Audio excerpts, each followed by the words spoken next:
Avec l'inéluctable brassage démographique de la mondialisation, de nombreuses cultures et un peu partout sur la planète se retrouvent confrontées d'une manière particulière au défi de leur possible extinction.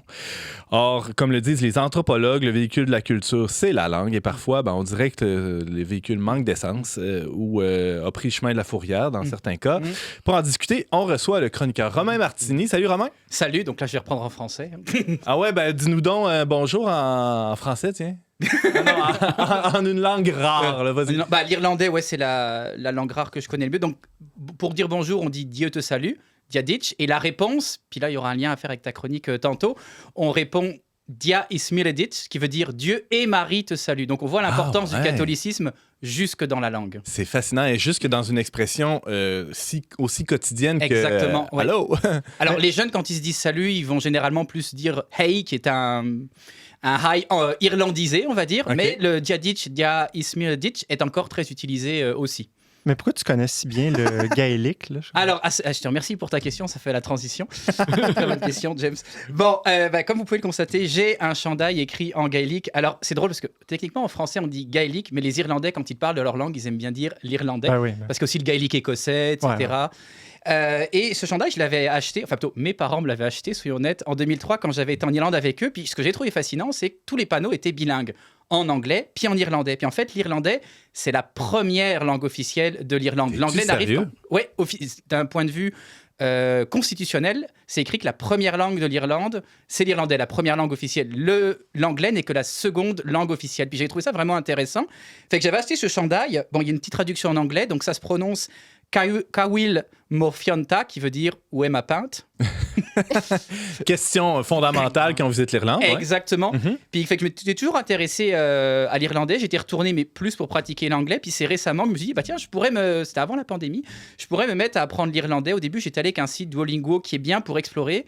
Mais étant prof moi-même, je me dis, pour apprendre, c'est mieux avec un prof. Fait que là, je me suis inscrit à un cours d'irlandais donné en ligne par des Américains de descendance irlandaise. Fait que j'apprends l'irlandais à travers l'anglais. Puis je trouve ça vraiment intéressant, le défi intellectuel. C'est une langue assez différente, peut-être un peu moins facile d'approche, mettons, que l'anglais ou même que l'allemand, parce que j'ai appris l'allemand, puis par rapport à l'irlandais, l'allemand, c'est facile.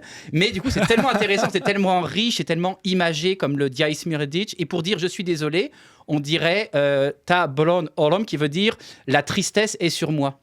C'est très, très imagé. Il n'y a même pas de verbe avoir, en fait. Le verbe avoir est en fait construit à l'aide du verbe être et des prépositions. C'est vraiment très intéressant comme langue dans sa construction, dans la culture qu'il y a derrière. Ouais. Romain Martini, je le disais un peu en introduction, il y a des langues qui vivent, les plus connues évidemment, mais il y a une multitude de langues. C'est quoi l'état des lieux là, des langues sur la planète aujourd'hui? Alors, il y a 7000 langues parlées actuellement. Pardon? 7000 langues, oui. OK. C'est quand même pas mal. Ben ouais. Mais alors ça, c'est la bonne nouvelle. La mauvaise nouvelle, c'est que si la tendance se maintient, comme veut l'expression consacrée, la moitié auront disparu d'ici la fin du siècle, parce que le problème, c'est que sur ces 7000 langues, il y en a 6500 qui sont parlées par seulement 5% de la population, ce qui est très peu, et qu'à contrario, il y a 20 langues qui représentent plus de 90% de la population. Puis là, il y a une analogie, les chiffres ne sont pas les mêmes, mais avec les espèces animales, où on a aussi des espèces en voie de disparition, puis à cause notamment du changement climatique et d'autres choses. Et dans les deux cas, que ce soit les langues ou les espèces, c'est assez inquiétant. Et l'irlandais fait partie de ces langues qui pourraient être menacées de disparition, parce que même bien que ce soit la première langue officielle de l'Irlande, elle est parlée quotidiennement par moins de 2% de la population en Irlande. Parce que c'est ça un peu l'enjeu, j'imagine que tu vas y revenir, l'enjeu de la survie d'une langue, c'est qu'elle fasse partie de l'usage Exactement. des gens, hein. Et là, il y a un problème, et c'était le cas de l'irlandais qui a longtemps été oral, mais il y a aussi un alphabet, c'est quand les langues existent seulement à l'oral. Au Canada, on peut parler du cas des langues autochtones, et en France, on peut parler des langues régionales qui étaient parlées assez couramment jusqu'à la fin du 19e, puis quand la République française a instauré l'école gratuite, publique, laïque et obligatoire, donc vouloir instruire le monde, c'est tout à fait louable. Ouais. Comme il est écrit, ça c'est dans la Constitution française, la langue de la République est le français, les élèves qui parlaient une autre langue à l'époque se faisaient taper sur les doigts, littéralement. Ce qui fait qu'aujourd'hui, je vais prendre l'exemple de l'alsacien parce que j'ai vécu en Alsace.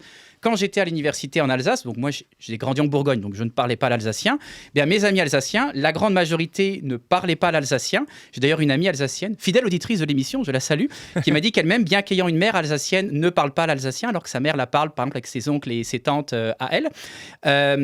Et mes amis, c'est pareil, la majorité ne parlait pas l'alsacien. Quelques-uns le comprenaient sans le parler. J'en avais un sur ma classe, où il y avait peut-être 40 à être alsacien dans ma classe.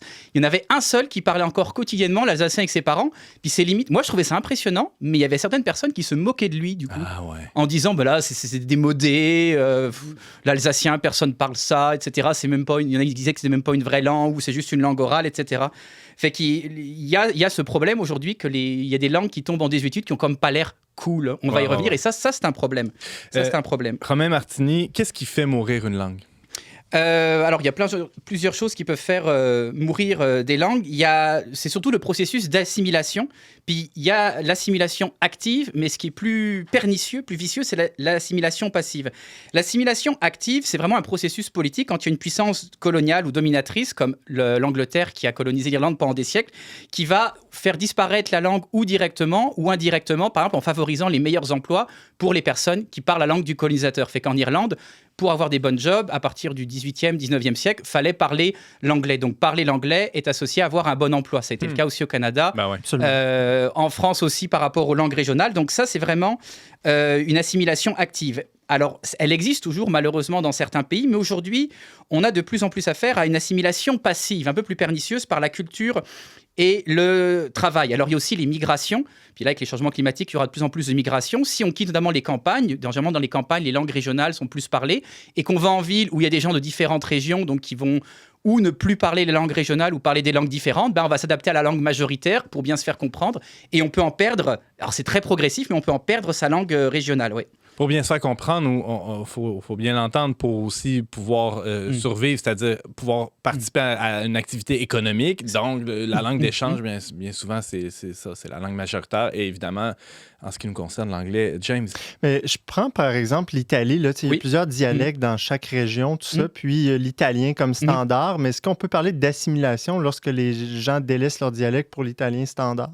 C'est une assimilation, on va dire, passive, dans le sens où c'est pas l'État italien forcément qui le forcerait, mais c'est le contexte qui fait que... En fait, il y a un côté, je vais y revenir, notre comportement va influencer, c'est qu'on va se laisser entraîner, on va se laisser aller par le contexte, et même si techniquement on aurait le droit, il n'y a rien qui nous l'empêche, par facilité on va le faire. On voit ça en Ontario aussi. Moi j'ai une amie franco-ontarienne qui m'a dit que dans les régions ontariennes où les francophones sont minoritaires, c'est-à-dire à peu près partout sauf dans le nord ou un petit peu dans l'est, le français en Ontario va être, dans ce cas-là, peu valorisé au travail, à moins de travailler au fédéral, d'être dans une communauté francophone, de travailler dans le système scolaire.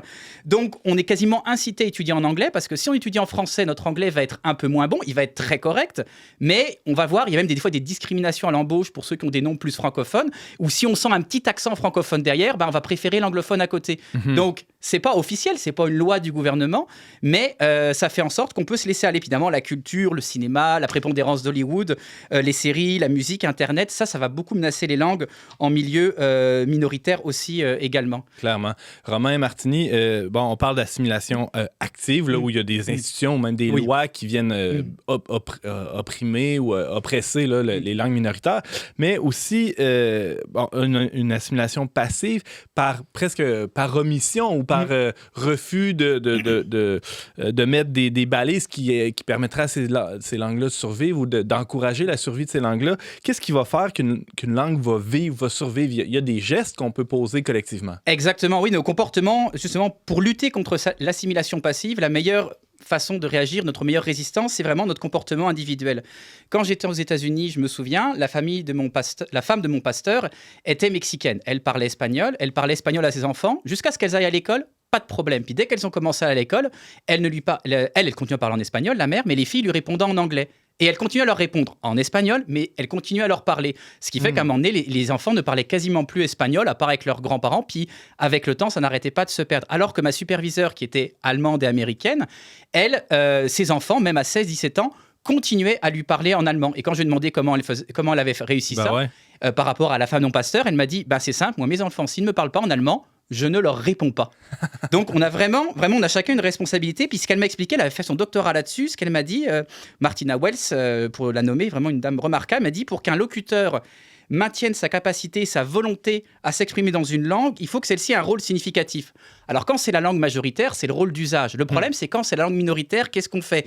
Donc là, c'est le rôle culturel, c'est le rôle émotionnel. Comme moi, j'ai appris l'allemand à l'école. J'ai été en Allemagne j'en ai parlé pendant mon témoignage, j'ai vécu en Allemagne pendant à peu près 1 an et demi au total. Donc l'allemand a un côté émotionnel pour moi, ce qui fait que là, vous voyez, je continue à écouter les nouvelles en allemand. Mais si ce n'est pas le cas, la langue va finir par être abandonnée. Puis mon amie alsacienne travaille notamment, celle que je mentionnais tantôt, elle travaille beaucoup avec des enfants de migrants. Elle me parlait notamment d'enfants Rohingyas, qui est une minorité persécutée en Birmanie, qui eux parlent quasiment dès le plus jeune âge l'arabe, le birman, et qui apprennent le français à la garderie, à l'école, fait qu'ils sont trilingues, mais ils se rendent pas forcément compte de leur richesse, parce que pour eux, il y aurait quasiment que le français qui compterait. Ils voient pas l'importance des autres langues. Donc il faut souligner cette importance, notamment culturelle, le lien familial, etc., pour que les gens conservent cette langue et ne l'abandonnent pas en grandissant ou à l'âge adulte. Ouais, parce que quelqu'un pourrait rétorquer, ou c'est ça, dans un point de vue pratique, pourquoi s'efforcer d'essayer de maintenir une langue qui donne rien dans le concret, quoi, là, Ouais. Oui, vas-y. Oui. Ouais, non, mais Romain, il nous reste à peine quelques minutes. Bon, on l'a évoqué, il y a des langues qui meurent, on le sait très bien aussi. Nous, comme francophones, on sait que notre langue est l'héritage du latin, qui est une langue décédée, paix à son âme. Mais même si on regarde dans la Bible, il y en a une langue morte, ou on pourrait dire presque morte, là, qui émerge ici et là dans les pages de l'Évangile, entre autres. Oui, c'est l'araméen. Et ce qui est drôle, c'est que bien que le Nouveau Testament soit en grec, il y a quelques mots spécifiques qui ont été gardés en araméen, qui est la langue que Jésus utilisait comme Abba pour Père, Maranatha, Dieu avec nous, Ephata, ouvre-toi, et les fameuses paroles sur la croix, Eloi, Eloi, lama sabachthani, mon Dieu, pourquoi m'as-tu abandonné? Ou aussi Pierre, qui en fait qui est Pétros en grec, mais qui est Céphas, qui veut vraiment dire la pierre en araméen. On l'a gardé, ça aussi, dans les actes aussi. On le revoit, oui, Céphas. Fait que ce qui fait maintenir les langues aussi, parce que là, j'ai surtout été un peu négatif et que je vais finir avec du positif. S'il vous plaît. Oui, ce que me disait justement mon amie franco-ontarienne, faut pas juste dire aux enfants, faut parler français à l'école parce qu'il faut parler français à l'école. Parce que sinon, à l'adolescence, notamment dans les milieux où le français est minoritaire, par opposition, les jeunes vont parler anglais dans la cour de l'école, bien que francophone, parce que ça va être plus cool. Donc, il faut expliquer le rôle, la culture française, etc. Donc, il y a notre comportement à nous. Il y a aussi des lois, comme là, par exemple, il y a le gros débat sur la loi 101 au cégep. Pour l'instant, le gouvernement ne veut pas aller jusque-là. Moi, je pense que c'est vraiment indispensable. Il y a d'ailleurs une pétition sur le site de Mouvement Québec français, parce qu'on sait que si les jeunes allophones ou francophones étudient en français, ils vont plus facilement travailler en français. Il y a comme un effet boule de neige. Puis au niveau individuel, le meilleur, il y a 2 outils. Un, apprendre de nouvelles langues. On peut se dire, je suis bilingue, c'est correct, je parle français et anglais. Le problème, c'est que si tout le monde fait ça, notre langue maternelle est seulement parlée dans les territoires où elle est parlée, et la seule langue étrangère apprise dans le monde devient l'anglais. Donc, il faudrait minimalement être trilingue. Puis là, avec Internet, ce qui est drôle, c'est qu'on a accès à plein d'outils. Moi qui apprends l'irlandais, qui me remet à l'allemand, il y a énormément d'outils. Et l'autre chose, c'est vraiment d'encourager les apprenants dans leurs efforts. Je ne parle pas des touristes. Un touriste, on va lui parler en anglais pour l'accommoder. Mais il y a des anglophones au Québec qui se plaignent que les Québécois sont comme trop gentils, trop accommodants. Dès qu'ils voient qu'ils ont de la misère en français, ils vont passer à l'anglais. Oui, ça va être plus rapide, mais ça ne va pas inciter, surtout à Montréal, l'anglophone à faire l'effort de parler le français. Alors il y en a qui veulent vraiment faire des efforts. Donc, encourageons les apprenants, prenons le temps, aidons-les, plutôt que de passer à l'anglais par facilité pour aller plus vite. Romain Martini, parlant plus vite, c'est terminé déjà. Oui, oui. Je suis comme ta sœur, j'aurais comme plein de choses à dire, il faudra faire une autre chronique. Tu viendras. Oui. Avec un t-shirt dans une autre langue, là, cette fois. C'est bien correct, oui. On parlait de l'extinction de certaines langues, en tout cas, comment maintenir en vie les langues en voie d'extinction. Romain Martini, t'es chroniqueur en On n'est pas du monde et enseignant au collégial. Merci beaucoup d'avoir été avec nous et à bientôt. Alors, je vais finir en disant ta file t'es home, qui veut dire tu es le bienvenu en irlandais. Et pour dire salut, ce serait Slán go foil.